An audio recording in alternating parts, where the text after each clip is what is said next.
చూడండి ఫ్రెండ్స్, ఇదిగోండి. ఏం చేపలమ్మ ఇవి? మట్ట గడసలు అంట. తీస్తాను చూడండి. ఇది పెద్ద అడవిడి చేస్తుంది. ఇందులో ఒకటి చూడండి. ఏమ్మ, ఇది కంగారు పడిపోతుంది ఫ్రెండ్స్. ఇదిగో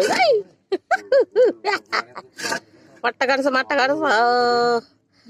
ఈ రోజు వచ్చినాయి ఫ్రెండ్స్. ఈ రోజు వర్షం వచ్చినాయి కదా, వర్షం వచ్చిన గురించి మా ఊర్లో అమ్ముతాకైతే వచ్చినాయి. ఈ రోజు బాగా ఆవ ఉంటది చూడండి. అదిగోండి ఎంత చూడండి.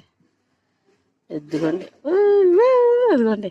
మీరు ఎంతమంది తిన్నారు మట్ట గడసలు కూర? పులుసు వేడి వేడి అన్నలో తింటే మామూలుగా ఉండదు. వీడియోస్ ప్లీజ్ లైక్ చేసి మీరు ఎప్పుడైనా తింటే కనుక కామెంట్ చేయండి. Okay friends.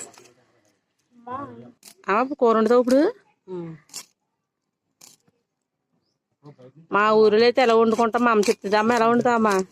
వీడియో పెడదాం మరి ఎవరికి చూడండి ఫ్రెండ్స్. ఇదిగోండి ఇలా అయితే చేస్తుంది అమ్మ చేపలు. ఈ విధంగా బూడిది పొయ్యిలో బూడిది ఉంటుంది కదా. అమ్మ వచ్చేసింది. ఇదిగోండి వచ్చేసింది.